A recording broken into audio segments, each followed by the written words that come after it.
پیارے بچوں السلام علیکم۔ آج کا ہمارا ٹاپک ہے نظم۔ اس سے پہلے میں علامہ اقبال کی نظم شروع کروں، چھوٹا سا تعارف میں نظم کے حوالے سے دینا چاہوں گی۔ نظم منظوم کلام کا نام ہے جس کے لغوی معنی ہے موتی پرونا، ترتیب دینا، تشکیل دینا، انتظام کرنا یا آراستہ کرنا۔ دراصل نظم شاعری کی وہ صنف ہے یا شاعری کی وہ شکل ہے جس میں کسی ایک عنوان کے تحت کسی بھی طرح کے خیال، تجربے، قصے یا واقعے کو ربط و تسلسل کے ساتھ بیان کیا جائے، یا کوئی شاعر کسی خاص موضوع پر اپنے افکار، تاثرات اور تجربے کو بیان کرتا ہے، اسے نظم کہتے ہیں۔ اگر حیت کے اعتبار سے دیکھیں تو نظم کی 4 قسمیں ہیں: پابند نظم، نظم معرہ، آزاد نظم اور نثری نظم۔ سب سے پہلے پابند نظم کسے کہتے ہیں؟ یہ ایسی نظم ہے جس میں بحر کے استعمال اور قافیوں کی ترتیب میں مقررہ اصولوں کی پابندی کی گئی ہو، یعنی جس میں بحر، وزن، اس سب کا خیال رکھا جائے۔ نظم معرہ ایسی نظم ہے جس کے تمام مصرعے برابر ہوں مگر ان میں قافیے کی کوئی پابندی نہیں ہے۔ ان کے مصرعے برابر ہوتے ہیں، ادھر ادھر ان کے الفاظ نہیں ہوتے، لیکن قافیے کی پابندی نہیں ہے۔ قافیے ایک دوسرے سے مختلف بھی ہو سکتے ہیں۔ اسے بعض اوقات اس نظم کو نظم آری بھی کہا جاتا ہے۔ آزاد نظم ایسی نظم نہ تو اس میں قافیے کی پابندی کی گئی ہو، یعنی جس کے مصرعے چھوٹے بڑے ہوں، اسے آزاد نظم کہتے ہیں۔ نثری نظم نثری نظم دراصل چھوٹی بڑی سطروں پر مشتمل ہوتی ہے، یعنی چھوٹی بڑی لائنز پر یہ مشتمل ہوتی ہے، اور اس میں وزن، قافیے اور ردیف کی کوئی پابندی نہیں کی جاتی ہے۔ آج کل کی جو نظمیں ہیں زیادہ تر یہ نثری نظمیں ہوتی ہے۔ دراصل اگر دیکھا جائے نظم تو پرانے زمانے میں ہی موجود تھی، کیونکہ وہ جو نظمیں تھے وہ آزاد نظمیں ہوا کرتی وہ پابند نظمیں ہوا کرتی تھی جو کہ غزل سے کچھ مختلف نہیں تھی۔ تو یہ چھوٹا سا تعارف تھا نظم کے حوالے سے، باقی آپ کو نوٹس یا تو خود آپ لیں گے یا تو میں اس کا فوٹوگراف بھیجوں گی گروپ میں۔ تو چلو آئیے ہم اقبال کی نظم شروع کریں۔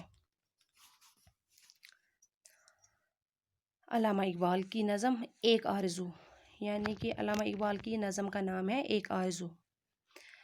تو شروع کریں۔ دنیا کی محفلوں سے اکتایا گیا ہوں یا رب، کیا لطف انجمن کا جب دل ہی بجھ گیا ہو۔ نظم کی پہلے شعر میں اقبال فرماتے ہیں: اے خدا، اے میرے رب، مجھے دنیا کی محفلوں سے اکتایا گیا ہے، میں ان محفلوں سے اکتا گیا ہوں، یعنی میں بیزار ہوں ان محفلوں سے، میں تنگ آ گیا ہوں دنیا کی اس محفل سے، بہت تنگ آ چکا ہوں میں دنیا کی ان محفلوں سے، دکھوں اور غموں کی وجہ سے میرا دل بالکل بجھ سا گیا ہے، اس لیے اب محفل اور مجلس میں دل نہیں لگتا، گویا اب بزم و آرام مجھے راس نہیں آتی ہے، یعنی کہ مجھے دنیا کی یہ محفل ہے، یہ رونق ہے، مجھے راس نہیں آتی ہے،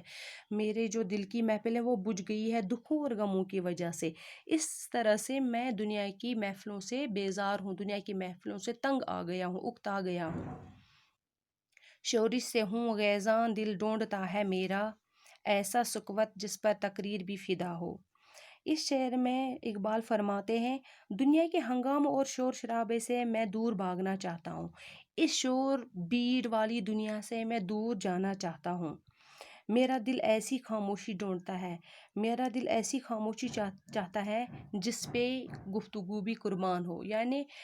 جو گفتگو سے بھی اچھی ہو، جو گفتگو سے بھی پاک و بالکل خاموش ایسی ہو جس پہ گفتگو بھی قربان ہو، یعنی ایسی خاموشی جو گفتگو اور تقریر سے بھی زیادہ خوش کن ہو، جو تقریر اور گفتگو سے بھی زیادہ لذیذ ہو، ایسی خاموشی میں چاہتا ہوں، میرا دل ایسی خاموشی چاہتا ہے۔ مرتا ہوں خاموشی پہ یہ آرزو ہے میری، دامان کوہ میں ایک چھوٹا سا جھونپڑا ہو۔ اس شعر میں اقبال فرماتے ہیں: میرا دل چونکہ خاموشی چاہتا ہے، اس لیے میری یہی خواہش ہے کہ دور کسی پہاڑی دامن میں میرا ایک چھوٹا سا گھر ہو، میرا ایک چھوٹا سا جھونپڑا ہو، جہاں میں دنیا کے شور شرابے سے سکون کے ساتھ رہ سکوں۔ یعنی میں تو خاموشی چاہتا ہوں، لیکن اس خاموشی کے ساتھ میری یہ تمنا ہے کہ دور کسی پہاڑ کے دامن میں میرا چھوٹا سا گھر ہو، میرا چھوٹا سا جھونپڑا ہو، جہاں میں جو مجھے صرف سکون ہی عطا کر سکے، جس میں مجھے سکون اس دنیا کے شور شرابے سے پرسکون زندگی حاصل ہو، لذت سرود کی ہو چڑیوں کی چہچہ میں، چشمے کی شورشوں میں باجا سا بج رہا ہو۔ اس شعر میں علامہ اقبال فرماتے ہیں، میرے لیے ایسا ہو جب چڑیاں چہچہائیں تو مجھے اس میں گیت اور نغمے کا سا لطف حاصل ہو، یعنی جب چڑیوں کی چہچہاہٹ ہو، جب چڑیاں چہچہاتی ہوں تو مجھے ایسا لگے اس میں مجھے نغمے اور گیت سا لطف محسوس ہو، حاصل ہو، اور چشمے کا پانی جو شور کرتا ہوا چلے میرے لیے باجے سے بھی کم نہ ہو، یعنی مجھے اس میں باجے سا وہ سر لگے۔ آغوش میں زمین کی سویا ہوں ہو سبزہ، پھر پھر کے جھاڑیوں میں پانی چمک رہا ہو۔ اس شعر میں شاعر فرماتے ہیں کہ زمین کی گود میں سبزہ یا سبزہ سویا، یعنی اس زمین کی زمین کی گود میں جو سبزہ سویا ہوا ہے، زمین کی آغوش سے مراد گود میں جو سبزہ سویا ہوا ہے، مجھے ایسا محسوس ہو، مجھے یہ بالکل اس میں زمین کی گود میں سبزہ سویا ہو محسوس ہو، ایسا لگے کہ زمین کی جو گود میں یہ سبزہ یہ سویا ہوا ہے، میں ایسا محسوس کروں، اور جھاڑیوں میں ادھر ادھر بہتا ہوا پانی چمکتا ہو، اور جھاڑیوں میں پھر پھر کے جھاڑیوں، یعنی جہاں بھی جاؤں جھاڑیوں میں مجھے پانی چمکتا ہوا نظر آئے۔ گل کی کلی چٹک کر پیغام دے کسی کا، ساغر ذرا سا گویا مجھ کو جہاں نما ہو۔ یہاں پہ شاعر فرماتے ہیں کہ جب کلی جب چٹکے تو ایسا لگے جیسے مجھے کوئی پیغام دے رہی ہے،